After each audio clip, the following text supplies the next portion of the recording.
Om Namo Bhagavate Vasudevaya. Reading from Srimad Bhagavatam, Canto 5, Chapter 2, entitled The Activities of Maharaj Arnidara, verse number 8. Bana vimo bhagavata satapatra patro Santa vapundra ruchiravati tidmadanto Tasmayuyun sasivane vicharanna vidma Shemaya no jadadiyam tava vitramostu. Translation and purport by His Divine Grace Bhaktivedanta Swami Srila Prabhupada. Then Arnidara observed the glancing eyes of Purvachitti and said, "My dear friend, you have two very powerful arrows, namely your glancing eyes. Those arrows have feathers like the petal of a lotus flower. Although they have no shafts, they are very beautiful and they have very sharp piercing points. They appear very peaceful and thus it seems that they will not be shot at anyone. You must be loitering in this forest to shoot those arrows at someone. But I cannot understand whom. My intelligence is dull and I cannot combat you. Indeed, no one can equal you in prowess, and therefore I pray that your prowess will be for my good fortune." Purport by His Divine Grace Bhaktivedanta Swami Srila Prabhupada. Arnidara thus began appreciating Purvachitti's powerful glance upon him. He compared her glancing eyes to very sharp arrows. Although her eyes were as beautiful as lotuses, they were simultaneously like shaftless arrows, and Arnidra was therefore afraid of them. He hoped that her glances upon him would be favorable, because he was already captivated, and the more captivated he became, the more impossible it would be for him to remain without her. Arnidra therefore prayed to Purvachitti that her glances at him would be auspicious, not futile. In other words, he prayed that she would become his wife. Thus ends the Bhaktivedanta purport. So in this chapter, activities of Maharaj Arnidra, son of Priyavrata, we are reading about how he has come to a forest. He was doing meditation. His intent was to get a good son and to get a good wife, and knowing that Lord Brahma has sent a heavenly damsel by name Purvachitti. And while he was observing, while he was meditating, he realized that Purvachitti was around him. And in today's verse, and in the previous verse, Arnidra talked about Vijyadhanush. She seemed to be carrying two bows, and the two bows were stringless bows. And taking the same analogy, Arnidra is continuing in this verse of today, that you not only have two bows, stringless bows, you also have arrows. Bana imo. You have bana, you have two arrows. And what are those two arrows? The two stringless bows refer to her moving eyebrows, and the bana, the arrow that comes out of the dhanush is her glances. Bhanau imau bhagavataha. And he is acknowledging that her glances are very powerful, not to be taken lightly. Shatapatra patrao. And these arrows have Shatapatra patrao, having feathers like the petals of a lotus. Shantau. And they are also very peaceful. Her glances are peaceful. Apunka, shaftless. Ruchira, very beautiful. Atitigmadantau, very sharp arrows. It can pierce. So he is asking her, Kasmai yuyungshasi vane vicharanna vidmaha. Kasmai yuyungshasi, whom are you trying to shoot your arrows at? Vane, in this forest. And vicharan, and you are wandering around, vicharan. Navidmaha, I am not able to understand. Whom are you shooting these arrows at? Kshemaya naha. He's talking about himself, that hope this brings auspiciousness to me, because I have become already jadadhyam. I have become conquered, and my intelligence have become dull because of your atitigma, dantau, bhanau, because of the sharp arrows that you are shooting and have struck me. Tava vikramo astu. And I accept that you are very powerful. Those glances are very powerful. Then Agnidra observed the glancing eyes of Purva Chitti and said, My dear friend, you have two very powerful arrows. Banau imau bhagavataha. Banau imau bhagavataha. Bhagavataha banau imau. You have two powerful arrows, namely your glancing eyes. Those arrows have feathers like the petals of a lotus flower, Shatapatra patra. Although they have no shafts, apunka. They are very beautiful, ruchira, and they have very sharp piercing points, atitigmadantau. They appear very peaceful, shanto. And thus it seems that they will not be shot at anyone. You must be loitering, vicharan, in this forest, vane, to shoot those arrows at someone. Kasmai yuyungshasi. But I cannot understand whom, na vidmaha. My intelligence is dull. Jadadhyam, and I cannot combat you. Vikramo. Indeed, no one can equal you in prowess, Vikramaha, and therefore I pray that your prowess will be for my good fortune. Kshemaya no jadadhyam, tava vikramo astu.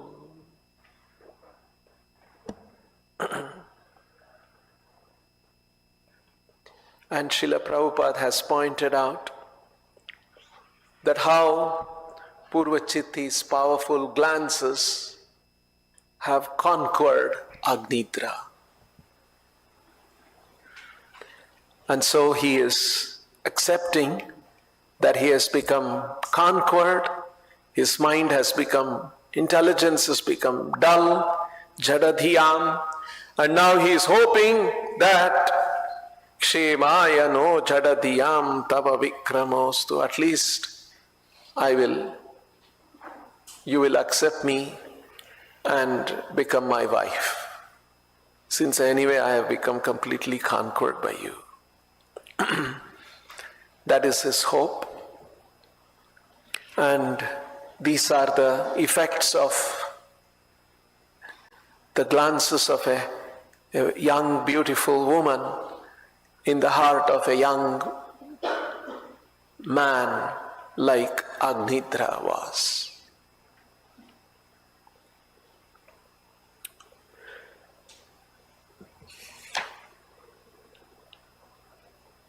Once Srila Prabhupada wrote a letter to one bhakta in a certain temple in 1975. And in that letter, Prabhupada writes, "The sum and substance of material life is attraction for the opposite sex. The sum and substance of spiritual life is attraction to Krishna." This is a very beautiful way to capture, very, very beautiful, the way Prabhupada captures these very profound spiritual principles, and this is not in the purport of the Bhagavatam, but it is in a letter that he was writing to a bhakta. But very profound, very interesting, very nicely articulated. The sum and substance of material life. In material life, so many gorgeous arrangements are all made, but the sum and substance is the attraction for the opposite sex. And in the spiritual world, such an attraction for opposite sex does not exist, but it is attraction to Krishna. The important principle here is the principle of attraction. You see, Agnidra was doing his meditation peaceful, but suddenly Purvachitti appeared there, and she was moving around, and her tinkling bells distracted him, and then he opened his eyes, and there she was. And then he saw her eyebrows, and she glanced at him, and he became Jadadhiya. He became conquered. Right? So, things were all very peaceful, but suddenly she appeared, and her glances, and he became drawn to that. Right? So it is the principle of attraction.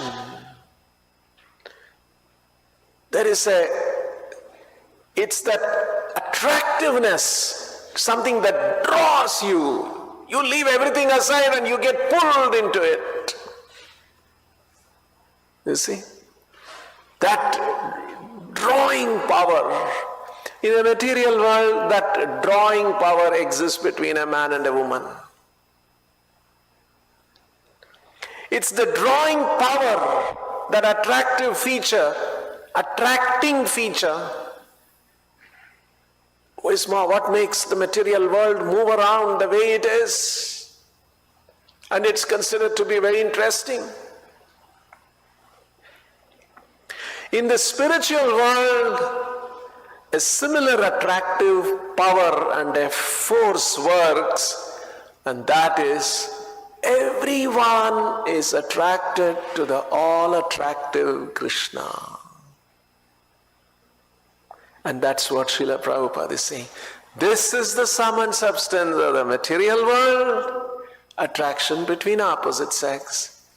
And this is the sum and substance of the spiritual world, attraction. There also attraction is there between everyone and Krishna. I'll give you an example of this attraction, being attracted. Some years ago, I went with some devotees, took me to Dauji temple in Vrindavan. Not in Vrindavan, in Braj area. And we had darshan of the temple, and then we came out. And then outside the Avji temple, if you have seen, there are a lot of shops selling prasadam. And if you have noticed, maybe it is there all through the year, or at least that time when I went there. It was in the night at about 7 o'clock or so, lights were on. And in those shops where they are selling those different kinds, mostly one kind of sweet. And those sweets, they're all exposed sweets, like in Vrindavan area. And the sweets are everywhere around the sweets. There are bumblebees, bees hovering around. And those bees have become mad after the sweet. Like that, buzzing around, and maybe they sit a little bit of sugar or nectar they get, and then they're buzzing around like that. And so I asked the devotee who was with me, he said, "This is how it is, Prabhu, always. No problem, we can eat." He said, "Oh." I said, "Okay, all right." So we went and we were trying to buy. And the man who was the shopkeeper, he was trying to put the thing, he was picking up and he was showing us. When he was showing us the sweet and the bees which were here, when he brings it here, they're coming here. Wherever you take, the bees are so attracted, irresistibly, they're moving around. And he picked up a few sweets and put it into the weighing pan, and they're there also. You see, they're so attracted, they've gone mad actually. They're just wherever that sweet is moving around. And then he picked up, and then he brought a paper bag, and he put it into the paper bag. The bees went into the paper bag also. He said, the devotee said, "Prabhu, this is all very common. When we go, we'll throw it, shoo it away when we go to the temple." So this is being attracted. Irresistibly. The bees cannot resist. They have become so one-pointed at that sweet. It is so intoxicating, so irresistible for them.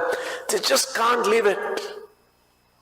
This is the power of attractiveness. In the spiritual world, everyone is attracted to Krishna like that. Irresistible. They cannot leave him. Krishna, we want to be with you. We want to serve you. And that is the power of Krishna to attract everyone. That's why he is known as Krishna. Sarvam akarshayati. Who can attract everyone.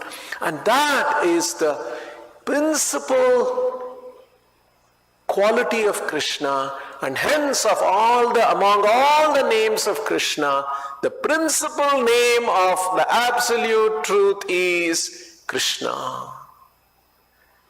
Absolute truth has unlimited qualities, and according to these qualities, the absolute truth has unlimited nomenclature.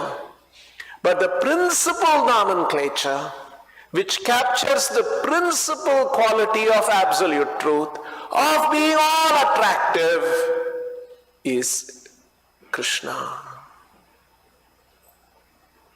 See? And that's what Prabhupada is capturing. This is the sum and substance of the spiritual world. In the material world, it's the attraction between opposite sex. And just like we see how in today's world, any advertisement, they'll put one woman's picture. Because if there is a woman's picture, everyone is attracted. Even if you want to sell a car tire, they'll have a woman's picture. What has a car tire woman got to do with a car tire? Woman's picture, people will look at that. So it's like that. It is an element in marketing, in advertising. It's accepted. How to create, whether your product, you can create a sex appeal to your product, and then it'll work. So like this, everything revolves around the attraction between opposite sex that's very prominent in the material world. In the spiritual world, the principle of attraction exists, but it is towards Krishna. I'll give you another example of attractiveness and attraction. Before we came here to Hare Krishna Hill, we were in another temple on Palace, Ballari Road, on Palace Orchards. We were there for only about 3.5, 4 years or so. Then we came here. Our temple was close to one, there was a theater, Kaveri Theater. And many times I have seen in the morning, in the evening, it would be sometimes on the terrace chanting or in the balcony chanting. At about 6:30 I have seen a lot of people running towards the theater. You know how it happens? That at 6:30 the film starts or something, you're already the gates will close, your tickets will get over, and people are rushing. You see how people are attracted to a cinema. And last minute they just could make up, and then they're rushing. Families rushing, some old woman also catching up, the young people are running, and then they're calling, come, and then she's also going as quickly as possible. You see, there's a kind of an attraction. And they want to keep up the time. You see, so these are all the different things. Some entertainment, some pleasure seeking, conditioned souls, simple people. They've not learned anything else in this world. So they're running. So these are the things that work in the material world in the form of attraction. And so nicely, Srila Prabhupada has explained this. The sum and substance of material life is attraction for the opposite sex. The sum and substance of spiritual life is attraction to Krishna. This is one of the wonderful things about Srila Prabhupada. So nicely Prabhupada can explain spiritual principles. This is actually called eloquence. And in the Chaitanya Charitamrita, Krishna Das Kaviraj Goswami, who's also a great poet, that's why he was known as Kaviraj. He was the foremost poet, very blessed with poetic abilities. And that's how he wrote the Chaitanya Charitamrita. And because when Krishnadas Kaviraj Goswami was writing the Chaitanya Charitamrita, already there was another biography of Chaitanya Mahaprabhu. Chaitanya Bhagavata was there. There are 4 principal biographies of Chaitanya Mahaprabhu. Already Chaitanya Bhagavata was there. Probably Chaitanya Mangala was there, I'm not sure. So he says, I want to be careful in my grantha. I don't write about something that already Vrindavan Das Thakur has written in Chaitanya Bhagavata. Because no point in repeating. Because it has to be mitham. And then he uses one principle. He says, mitham cha saram cha vacho hi vagmitha. He quotes this principle, and that principle is, it's a well-known principle in Sanskrit. Mitam cha saram cha vacho hi vagmita. Vagmita means eloquence. Your words should be eloquent. Your speech should be eloquent. Eloquent means it should be fluent and it should be persuasive. You should get reading that, you should get persuaded. That's called eloquence. So this Sanskrit principle says, it's a subhashita, it says, mitam cha saram cha vacho hi vagmita. It should be mitam. It should be concise. You should not be verbose. 5 sentences you have spoken and hardly any idea has come out of it. That's not mitam. It's not eloquence. In what you say, in minimum words, you have said You have communicated. Mitam cha saram. The essence, essential principle, you must be able to communicate with minimum words. Mitam, mitam cha saram cha vacho. Such words. He vagmita is considered to be eloquence. So this is a well-known Sanskrit Subhashita, and Krishnadas Kaviraj Goswami is mentioning that. And so he's saying, I will be mitam. I won't be verbose. Already something has been spoken in Chaitanya Bhagavata. I won't repeat that again. Only what he has not covered, I'm going to speak. And what's most beautiful is the way Srila Prabhupada translates this. Mitam cha saram cha vacho hi vagmita. Prabhupada's translation reads like this. Essential truth spoken concisely is true eloquence. This is Prabhupada's beautiful translation, and how eloquently Prabhupada translates from Sanskrit and Bengali. This is great gift of Srila Prabhupada. Just see, essential truth spoken concisely is true eloquence. Prabhupada's translation is so eloquent. So these are all very, very special spiritual attributes, Krishna's blessing. Just like Krishnadas Kaviraj Goswami, he was Kaviraj, he could speak eloquently. Srila Prabhupada is also Kavi, very, very eloquent. So that's how Prabhupada is mentioning here in the letter to a bhakta, to an American bhakta in 1975. Actually, this is eloquent mitam, and the essential truth, concise, and the essential truth of all Vedic knowledge. Prabhupada has stated here, the sum and substance of material life is attraction for the opposite sex, as it's happening to Agnidra, and the sum and substance of spiritual life is attraction to Krishna. There are many examples in the Bhagavatam. Bhagavatam has examples of great devotees, because Bhagavatam is trying to prepare us in the 9 cantos to come to the point of properly appreciating and understanding the 10th canto. We cannot rush to the 10th canto, because 10th canto describes Krishna's pastimes.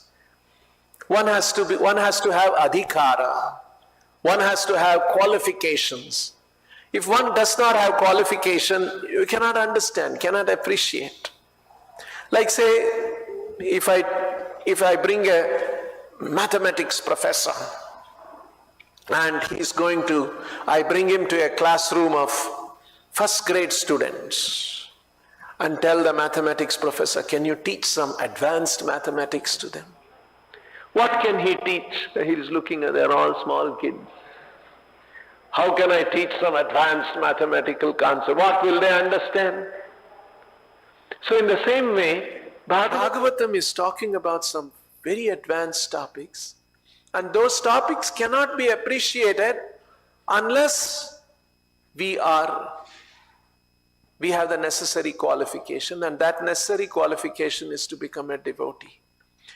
Just like Bhagavatam in the very first canto, 10th canto, early, I think first chapter, this famous verse that Prabhupada quotes.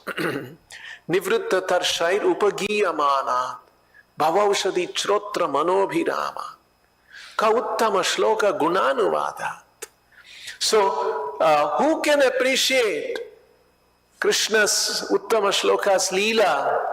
It is nivritta tarshai. Those who have become fed up of the material world, fed up not in a frustrated sense, like somebody, loses business, he becomes frustrated. Some husband-wife fight and they separate, he becomes... No, that's not... They're heartbroken, they are frustrated temporarily. They're again looking for another partner, they're looking for another business opportunity. Not that. Nivrutta Tarshai means who has given up hope of enjoying in the material world. In this material world is not a place for enjoyment. I should not be seeking enjoyment here in the material world. That understanding, which is renunciation with knowledge, understanding, no more I will look for enjoyment in the material world, because now I know I am a spirit soul, not this material body. I don't belong to this material world, and I am a spirit soul. I must seek spiritual atmosphere and spiritual association of Krishna. That understanding, and hence Nivrutta Tarshai Upagiyamanat. So such a person can properly glorify, properly appreciate Krishna's pastimes. So there are many examples of devotees who had come to that platform, and Bhagavatam very eloquently, very concisely conveys those essential truths in very beautiful expressions. I'll just give 3 examples. One is the example of Bharat Maharaj. It describes that how Bharat Maharaj, when he renounced his kingdom, his family, his young beautiful wife and young children and wonderful kingdom, all of that. And then the Bhagavatam says, because he could do all this because of Uttama Shloka Lalasaha. Lalasa means to be fondly attracted. So, generally, the material world, the conditioned souls, we are all attracted to material things. So that's known as Vishaya Lalasa. So many objects of material world, sense gratification in the material world, wealth, position of power, position of fame, and different kinds of Vishaya that are there. We can become Vishaya Lalasa. Lalasa means you are drawn to it. You are attracted to it. You are attached to it. So Vishaya can bring Lalasa in us. And that's what happens to the conditioned soul. That's not the qualification for Krishna consciousness. One has to become Uttama Shloka Lalasa. One should be drawn, attracted. And that is what had happened to Bharat Maharaj. Another example, that is another expression, is about Shukadev Goswami in the first canto. Harer Gunakshipta Matihi. Matihi means heart, intelligence, consciousness. What was Shukadev Goswami's heart? His heart, Akshipta Matihi, Harer Guna Akshipta. Akshipta means charmed, conquered. You see, what charms an individual? According to one's spiritual development or lack of it, one is charmed in this material world. He was charmed by Harer Guna Akshipta Matihi. The Lord's transcendental qualities had charmed him, captured him. He was drawn to it. You see the principle of attraction, how that is working? Bharat Maharaj, Uttama Shloka Lalasaha, Harer Guna Akshipta Matihi. And another wonderful expression in the Bhagavatam is about Narada Muni. It says, Bhava Nirjita Chetasa. Nirjita also means won or captured or conquered. Bhava means transcendental love for the Lord. Bhava Nirjita Chetasa. His Chetasa was that Bhava Nirjita Chetasa. The transcendental love for Krishna had actually drawn his heart. So Bhagavatam talks about all these great devotees, Shukadev Goswami, Bharat Maharaj, and Narada Muni. All of them had attained that state of bhava or prema, where they were drawn irresistibly to Krishna. And that is the platform Bhagavatam is trying to bring everyone to. And on that platform, we can understand Krishna properly. So, Krishna consciousness is about an attempt how we can systematically work in life so that we come to that state of becoming attracted to the transcendental Lord, giving up our attraction to the material world. So this requires sadhana, this requires serious practice, this requires a disciplined life, and this requires a disciplined way of working.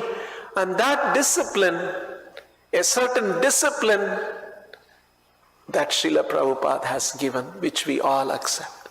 Actually, that discipline which will awaken Krishna consciousness in the heart of a living entity, that discipline, that rules and that regulation, that constitutes Bhakti Lata Bija. And that is what we get when we accept Srila Prabhupada. And that bija that we get, we have to cultivate in our heart by Shravana Kirtana Jale, with the water of Karaye Aropana. And with that, we have to sow the seed and allow that seed of bija to grow. So that is why Srila Prabhupada gave this discipline of sadhana, doing service, all aspects of our life.